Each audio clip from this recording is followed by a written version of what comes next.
Silly girl. That's what my lawyer said after reading the papers my sister forged.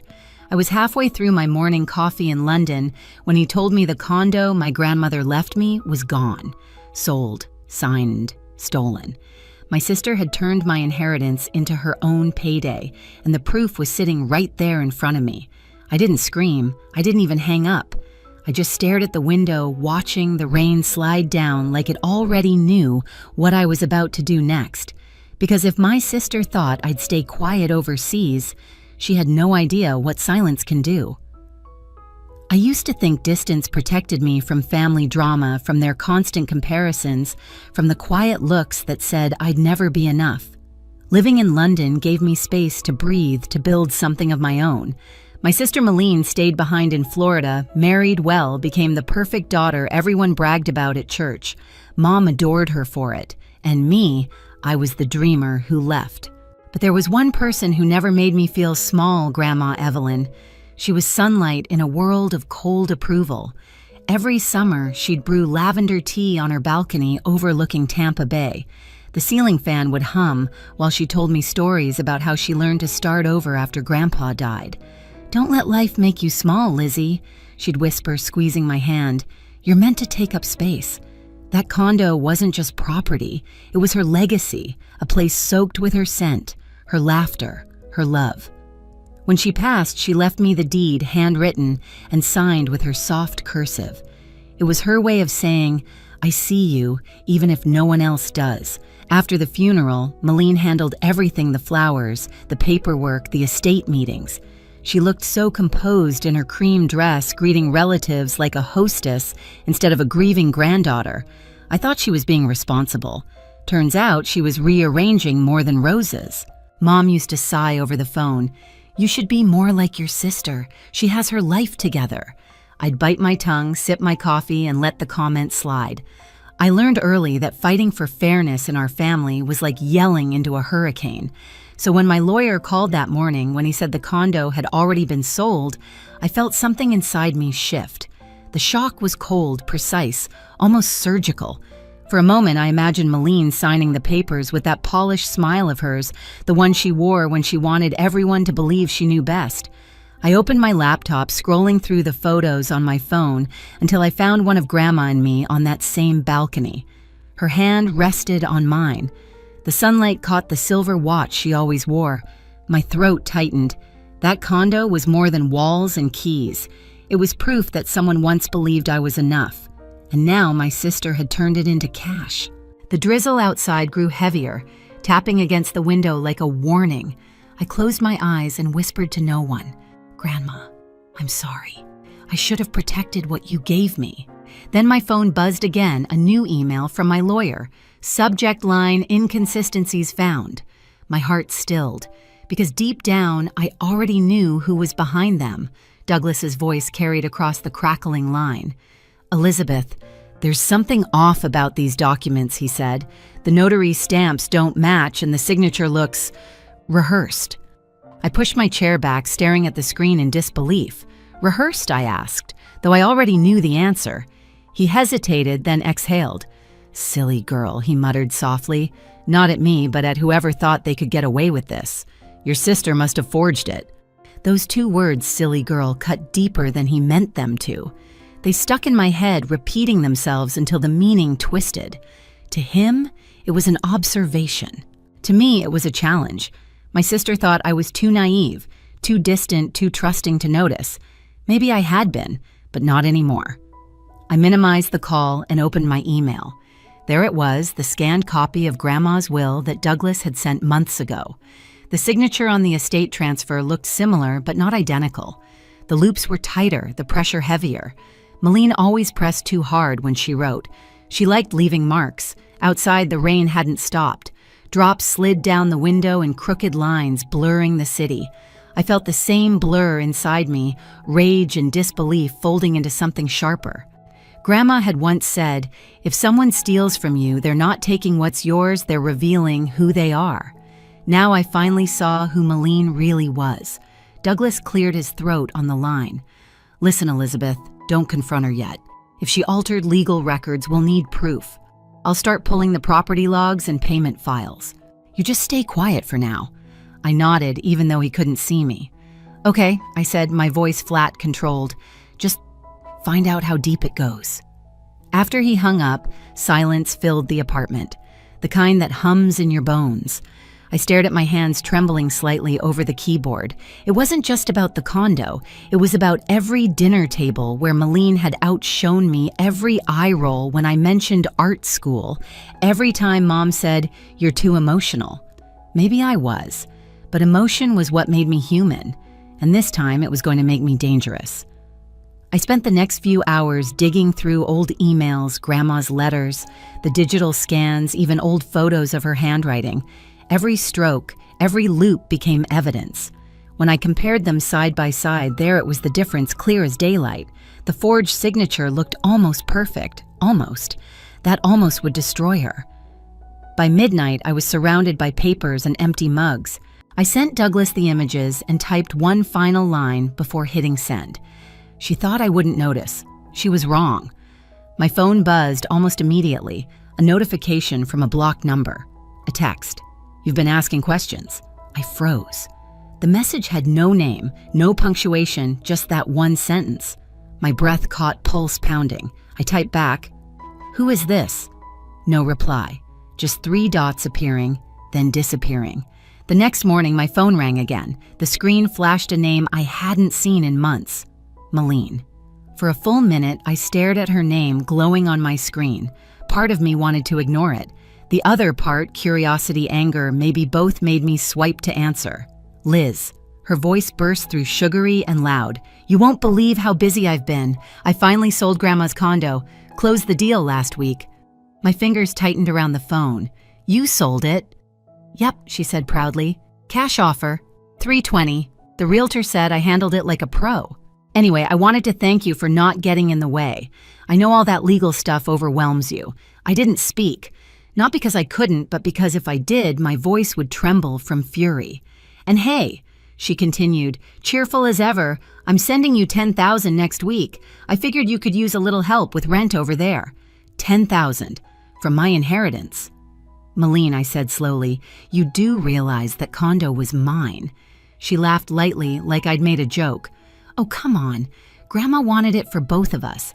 You're off in Europe living your art dream. I handled everything for the family." "For the family." She said it like a badge of honor.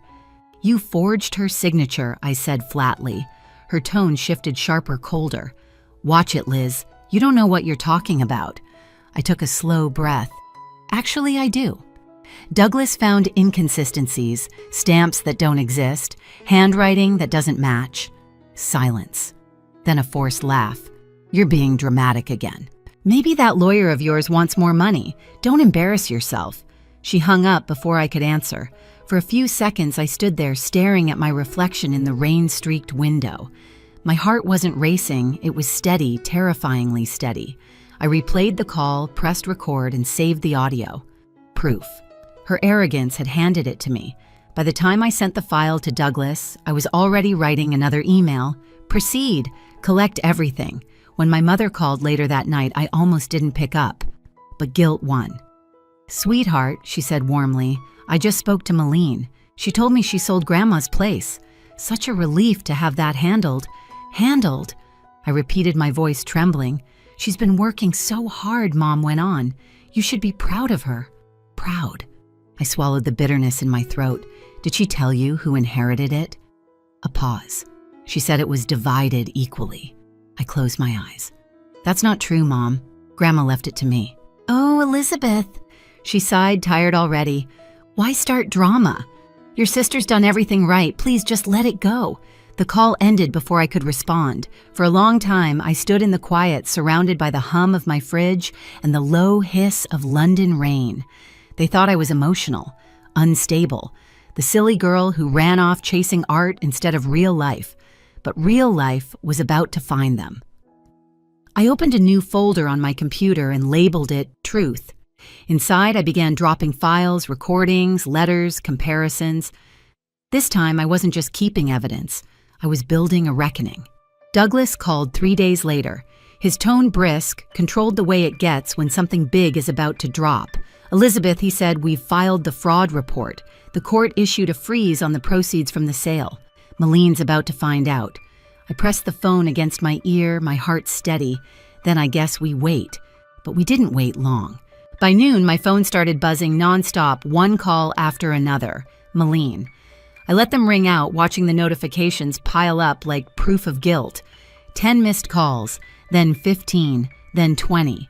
Finally, I answered. "What the hell did you do?" she screamed, her voice sharp and panicked. "I don't know," I said evenly. "Why don't you tell me? Don't play dumb, Liz." "The bank froze my account this morning. Do you have any idea what you've done?" "I didn't do anything," I replied. The truth did. There was a beat of silence, then a bitter laugh. "You've lost it. You think you can ruin me? You're delusional. You stole what Grandma left me," I said coldly. "You forged her name and pocketed the money. Don't act surprised when consequences show up." Her tone cracked. "Please, you were never responsible enough to manage that property. I handled it for the family the way I always do. You should thank me." "For stealing from me, for keeping you from embarrassing yourself," she snapped. "You live in another country sketching logos and drinking lattes. You don't deserve that condo." My hand tightened around the phone. "And you do." "Someone had to act like an adult," she hissed. "You never grew up." That's when something inside me broke, quietly, cleanly. "You know what, Maline, maybe I didn't. But Grandma trusted me, and you didn't just steal money.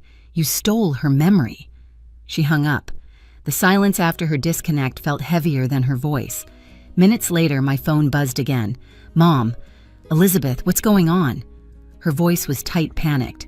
"Maline's in tears. She says you filed a fraud case." "Is that true?" "It's true," I said softly, "because she forged Grandma's documents." "Don't be ridiculous," Mom snapped. "Your sister would never. She's been handling everything responsibly. You know how emotional you get." "Mom, this isn't emotion, it's evidence."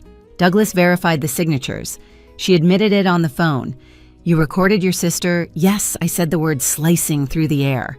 "Because no one ever believes me unless I prove it." A pause. Then the familiar sigh, the one that had followed me since childhood. "You used to be kind," she said finally. "I don't know what happened to you." The call ended, leaving me alone with the sound of rain and my reflection cold, unfamiliar, unflinching. For years, they had mistaken silence for weakness. Now silence was my weapon. 2 nights later, my phone lit up again. Unknown number. I almost ignored it until I saw the name attached. "Ethan Pierce, Maline's husband," I answered cautiously. "Ethan, hey Elizabeth," he said quietly. His voice was tired, stripped of its usual politeness.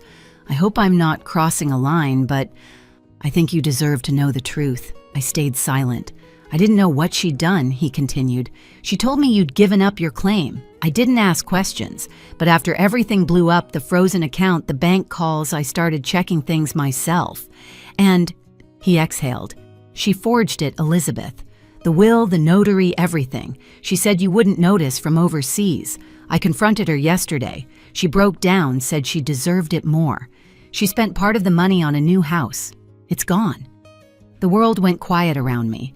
"And you're telling me this now because I can't keep lying for her. I'll testify if it goes to court." For a moment, I couldn't breathe. Then, "Thank you." "You don't have to thank me," he said softly. "You were right all along." When the call ended, I sat in silence, staring at the rain-streaked glass. A strange calm washed over me. Not joy, not triumph, just clarity. Douglas called the next morning. "Ethan's cooperating," he said. "We've got enough to press forward. The buyers are testifying too. If we move now, it's airtight." "Do it," I said. Hours later, Maline's lawyer reached out. They wanted to settle. "She's offering $150,000, Douglas explained, "if you drop the case and let the sale stand." I laughed bitter and low. "Half the value of what she stole." "No." "She's desperate," he said. "But if we go to trial, her side will claim Grandma wasn't of sound mind when she wrote the will. It'll be ugly." "I don't care," I said. "I'm done keeping peace at my own expense." He paused. "You sound just like your grandmother." That hurt in the best way possible. That night I couldn't sleep. I opened the last email Grandma had ever sent me. Her words glowed against the dark screen. "If I ever leave you, something know it's not charity. It's a promise. A promise that you'll keep living boldly. That's when I knew what to do. The next morning, I told Douglas I'll settle, but on my terms. He raised an eyebrow. Which are 4 things I said. First, she writes a notarized apology admitting everything. Second, she repays every cent to the buyers from her own account. Third, she sends a letter to our parents explaining what she did. And fourth, she agrees legally to never contest another inheritance again. He blinked, then smiled slowly. Poetic, brutal. I'll draft it. By sunset, he called back. She agreed. What's she signing now? Her lawyer said she just wants it to end. When the PDF arrived, I opened it with shaking hands. The first page began, I'm Aline Pierce. Acknowledge that I falsified legal documents related to the estate of Evelyn Monroe. Her handwriting looked small, defeated. I read it twice, then forwarded it to Douglas with a single line, justice served. But victory didn't taste sweet. It tasted heavy, like rain-soaked air before a storm breaks. Because justice doesn't erase betrayal. It only proves you were right all along. 2 weeks later, Douglas called again. It's official. The property's back under your name. Funds released. Buyers reimbursed. I walked to the window looking out at the Thames, the morning sun spilling through the clouds. What will you do now? He asked. Sell it, I said quietly. Grandma didn't leave it for me to hold on. She left it for me to move forward. When the payment cleared, I stared at the balance, $350,000. But it wasn't the number that made me cry. It was what it represented belief. I quit my job 2 weeks later and opened my own studio, Evelyn Creative. 1 desk, 1 client, 1 dream that finally belonged to me. And for the first time in years, I didn't feel small. The condo sold faster than I expected. When the funds hit my account, I sat in the quiet of my apartment watching the numbers glow on the screen. Grandma had given me the courage to stand up for myself, and I finally had. A month later, a small package arrived from Florida Mom's handwriting on the box. Inside was Grandma's silver watch and a folded note. She would want you to have this. I turned the watch over, tracing the engraving on the back. The world is waiting. The ticking was faint, but steady, like a heartbeat that had traveled across time. Malene moved back near our parents, sold her new house at a loss, and filed for separation. I didn't hate her anymore. I just hoped she learned what Grandma taught me, that freedom and integrity are worth more than anything you can steal. One morning, sunlight spilled across my studio desk, warming the silver watch on my wrist. I smiled, whispering I made it, Grandma. Outside London buzzed new clients, new beginnings, a life that finally fit. If you've ever had to fight for what's right, tell me, was it worth it? Hit subscribe and share your story.